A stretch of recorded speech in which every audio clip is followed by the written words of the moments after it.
Welcome to Hired in IT. Our mission is simple: help you build the skills that employers actually want. Whether you're trying to land your first IT job, switch careers, earn a promotion, or increase your salary, we're here to help. Every video is thoroughly researched and designed to make complex IT topics easy to understand. If there's an IT topic you'd like us to cover, leave a comment below. We may turn your suggestion into our next video. Turning IT knowledge into career opportunities. You passed the CompTIA Security Plus 6 months ago. You framed the certificate. You've sent out 107 applications, and your inbox is still just promotions and rejection templates, 0 interviews. You're starting to wonder if you just wasted a few $100s. You didn't. The problem isn't the certification. It's everything you didn't do while you were studying.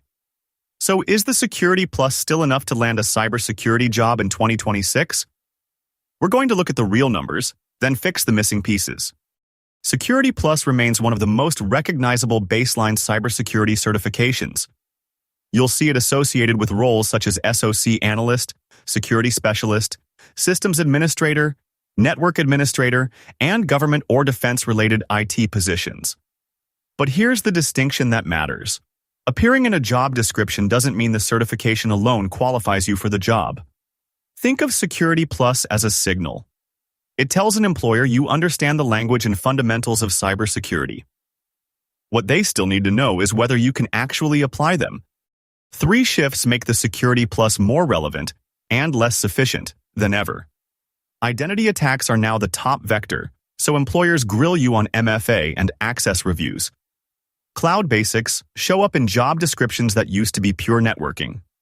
And AI hasn't eliminated entry-level work. It's made bad configs catastrophic.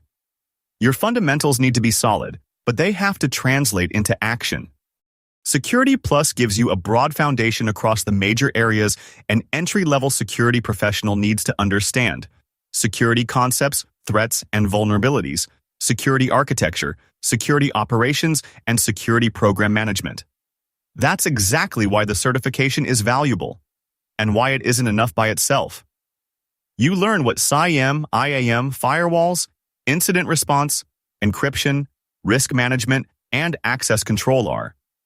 Your next job is learning how to actually use those concepts in a real environment. Security Plus teaches principles, not platforms. That's both a strength and a weakness. You become adaptable. You can walk into any SOC and understand the defense concepts. But you finish the exam with 0 hands-on experience in a specific SIEM, 0 experience tuning an actual firewall rule set. Employers see that gap. Your resume needs proof you've applied those principles somewhere. There's another reason Security Plus matters: government and defense work. Security Plus is commonly associated with cybersecurity and IT positions supporting U.S. government and Department of Defense environments. Depending on the position, workforce category, employer, and qualification requirements, certifications such as Security Plus can help satisfy part of the credentialing requirements. That makes it especially worth investigating if you're considering government contractors, defense organizations, or other regulated environments. But there's an important distinction. Holding Security Plus does not automatically give you a security clearance, qualify you for every DoD cybersecurity position, or guarantee a federal job. Think of the certification as one piece of the qualification puzzle. A particular role may also require experience, training, education, specific job role qualifications, or an active security clearance. So when you're searching for government work, don't just search for cybersecurity. Search for positions that specifically mention Security Plus and compare the requirements against what you already have. Imagine an interviewer asks, "An endpoint triggers a potential ransomware alert. What would you do?" Instead of naming random security tools, give them a process. First, validate the alert and determine the scope. Identify the affected host and account. If the evidence supports an active compromise, contain the threat according to the organization's incident response procedures, potentially isolating the endpoint and restricting compromised credentials. Then, preserve evidence, investigate the root cause, eradicate the threat, recover safely, and document what happened. That's where Security Plus becomes useful in an interview. It gives you frameworks. Your lab experience teaches you how to apply them. Here's the biggest downside. The Security Plus exam tests your ability to answer questions about security, not do security. You might ace the PBQ about firewall rules, but in a real SOC at 3 a.m., nobody hands you a multiple choice. They hand you a Splunk alert, a potentially compromised endpoint, and expect you to triage it. That skill gap is exactly what your portfolio has to fill. Security Plus covers an ocean of topics. It touches firewalls, IDS, crypto, cloud, governance, and never dives below 6 feet. You finish the exam, understanding a lot of things at a mile-wide, inch-deep level. That's fine for a baseline, but real security roles demand depth. You have to pick 2 or 3 areas and build hands-on expertise yourself. The cert opens the door, your lab work convinces them to let you in. So if Security Plus gives you breadth, how do you start building depth? If your goal is defensive security, CySA Plus can be one possible next step. But don't rush into another certification just because you pass Security Plus. Security Plus builds the broader foundation: threats, architecture, identity, operations, risk, and core security concepts. CySA Plus goes deeper into the analyst side: security monitoring, vulnerability management, incident response, and interpreting security data. If you're relatively new to cybersecurity, start with Security Plus. Then build hands-on experience with logs, SIEM tools, networking, endpoints, and incident investigation. Once those fundamentals are real skills rather than just exam knowledge, CySA Plus can help validate the next level. The goal isn't to collect certifications. It's to build the skills required for the job you actually want. These are the roles Security Plus actually maps to. The SOC analyst and security specialist roles are the direct targets. They use the concepts from the exam every day. Systems and network admin jobs offer a higher ceiling, especially if you've already got some IT experience. Help desk pays the least, but it's the fastest way to get your foot in the door and pivot later. Security Plus makes that pivot official. Security Plus can strengthen your position in the job market, but don't think of it as an automatic salary increase. Compensation depends on the role, location, experience, clearance requirements, technical skills, and the organization hiring you. The real financial value of Security Plus is that it can help you qualify for opportunities that might otherwise be harder to reach.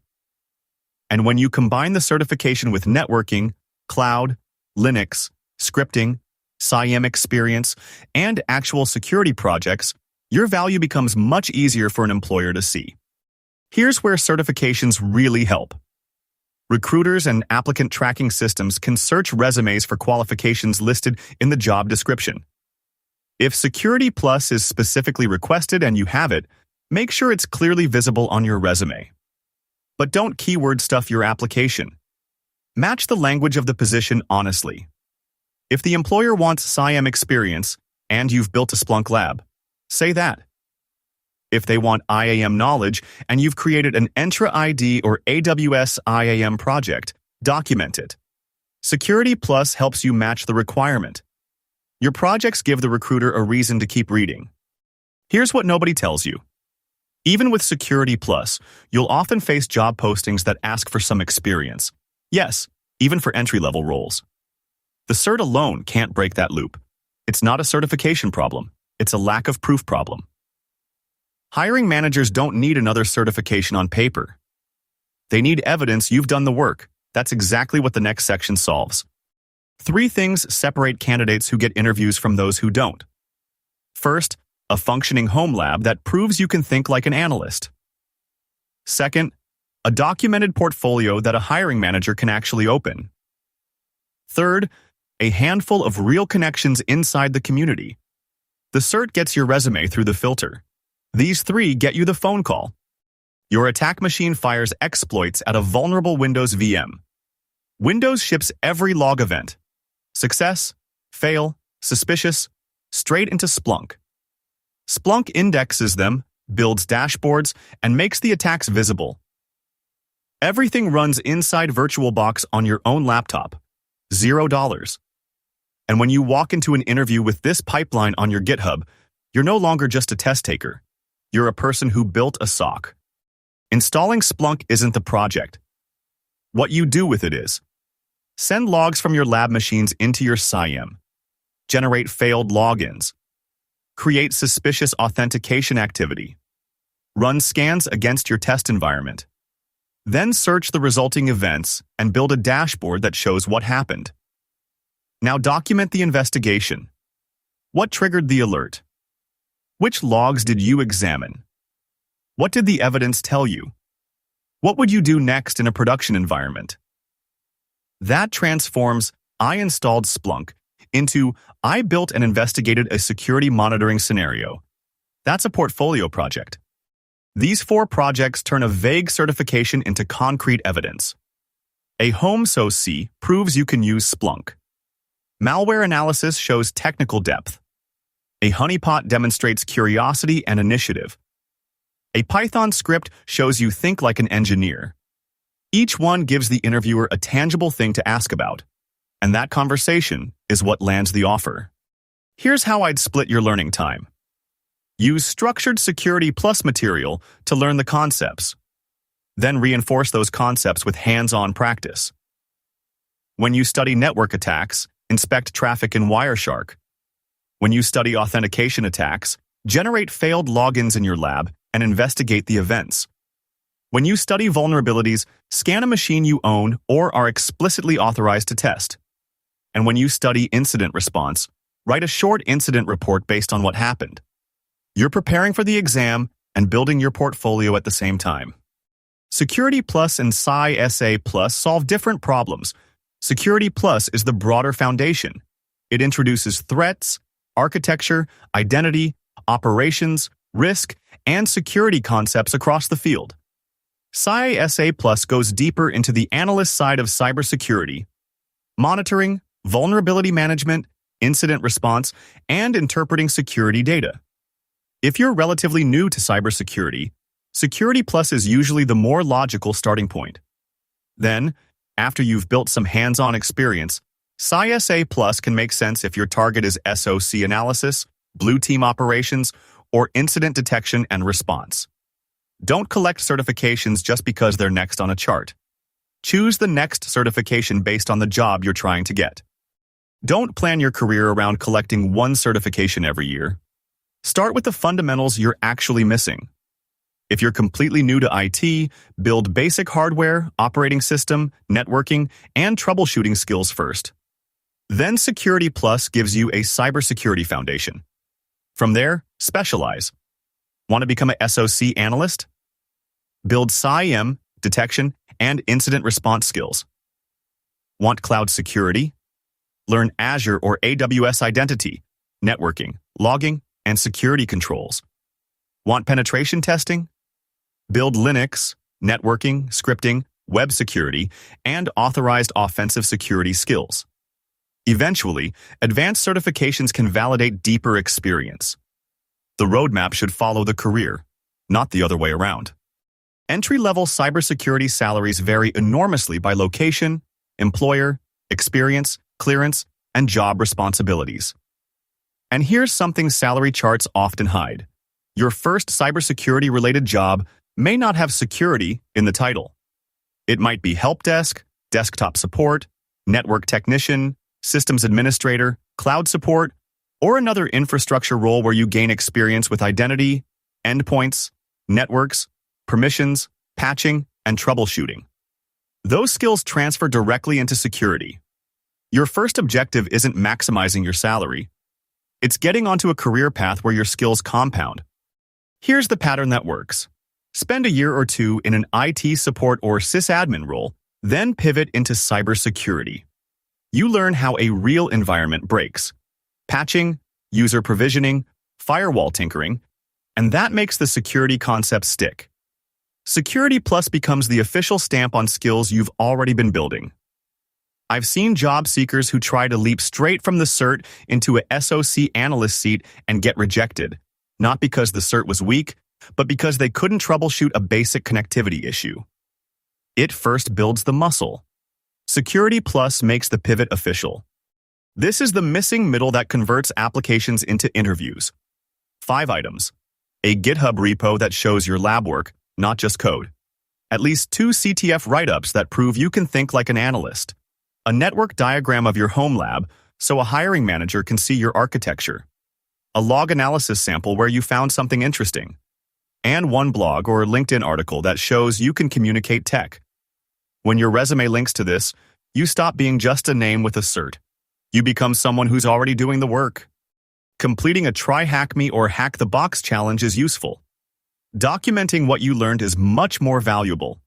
For every authorized lab, capture the objective, your methodology, the tools you used, the evidence you discovered, what didn't work, and how you eventually solved the problem. Then explain the defensive lesson. If you discovered an exposed service, how could an administrator have prevented it? If credentials were weak, what control would mitigate the risk? Now, your portfolio doesn't just show that you can follow an attack path. It shows that you understand security. Certifications get you filtered in, but people get you hired. Hit a local B-Sides conference. Tickets are usually cheap or free, and you'll meet analysts who share lab tips. When a speaker resonates, connect on LinkedIn with a note about what you learned. Not, thanks for the talk, but, your point about MFA fatigue made me test a phishing scenario in my lab. Then park yourself in 2 active Discord servers, the Cyber Mentors community and John Hammond's, where beginners ask real questions and share job leads. That's your backdoor past the silent ATS filter. Now imagine the interviewer asks a better question. Tell me about a security incident you've investigated. You may not have professional cybersecurity experience yet, but you have your lab. Explain the scenario you created, the logs you collected, what initially looked suspicious, how you investigated it, what conclusion you reached, and what remediation you would recommend. That's why the portfolio matters. Instead of saying, I don't have cybersecurity experience, you can say, I haven't worked in a production SOC yet, but here's an investigation I built and documented in my lab. That's a completely different interview. Stop wandering. Here's your 90-day roadmap. First month. Pass Security Plus using Professor Messer's free videos and Jason Dion's practice exams when they're on sale. Second month. Build a home lab with VirtualBox, finish 3 TryHackMe rooms, and write up every step. Third month. Tighten your resume to highlight your lab projects, link your GitHub portfolio, and start applying to 10 roles a week while staying active in at least 1 cybersecurity Discord. That's a finishable plan, not a vague suggestion. The book-only candidate knows the textbook definition of threat hunting, but has never inspected a single packet. Meanwhile, the hands-on candidate drops a Wireshark capture and a Splunk alert analysis into their GitHub. Guess who gets the offer? You don't need a full SOC experience. You need at least 2 hours a week in a lab, breaking things, fixing them, and documenting the carnage. That's the difference between a cert holder who interviews and a cert holder who gets hired. One of the biggest gaps you can have in 2026 is understanding security only in traditional networks. Modern environments depend heavily on identity. Learn how users, groups, roles, service identities, MFA, conditional access, least privilege, and privileged access work in at least 1 major cloud platform. Choose Azure, AWS, or Google Cloud and build a small identity lab. Create users and groups. Assign permissions. Test what happens when access is too broad. Enable stronger authentication. Review sign-in or audit logs. Don't just put cloud security on your resume. Build something that proves you understand it. Here's one final mistake that wastes months: applying to every job with cybersecurity in the title. Instead, pick 2 or 3 target roles. Maybe that's SOC analyst, junior security analyst, and security operations specialist. Now, collect 10 job descriptions for those roles. Look for the skills that repeat: CIEM, Windows, Linux, networking, IAM, vulnerability management, cloud, PowerShell, Python, or whatever employers in your market actually request. Those repeated requirements become your learning roadmap. Build projects around the gaps. Put those projects on your resume. Then, apply to positions where your skills genuinely overlap with the requirements. Don't build your career around random certifications. Reverse engineer the job you want. So, Is Security Plus enough to land a cybersecurity job in 2026? By itself, usually not. And that's not a reason to skip it. Security Plus gives you a strong cybersecurity foundation, a recognized credential, and a structured way to learn concepts employers expect you to understand. But certification proves that you studied security. Your lab proves that you can apply it. Your portfolio proves that you can explain your work. Your IT fundamentals prove that you can troubleshoot. And your network helps employers discover you. Put those together, and Security Plus becomes much more powerful. Don't ask whether one certification can get you hired. Ask whether you're building enough evidence that an employer can trust you with their environment. If you're serious about building an IT or cybersecurity career, we've created a free IT career roadmap to help you figure out what to learn, what to build, and where to go next. You'll find the link in the description, but don't download another roadmap just to save it somewhere and forget about it. Pick one project from this video and start building, because the certification might get someone's attention. What you can actually do is what builds the career. Security Plus can teach you cybersecurity. Your lab can turn that knowledge into skill. Your portfolio can turn that skill into evidence, and that evidence can turn an opportunity into a career. Stop collecting knowledge. Start proving what you can do. Go build something.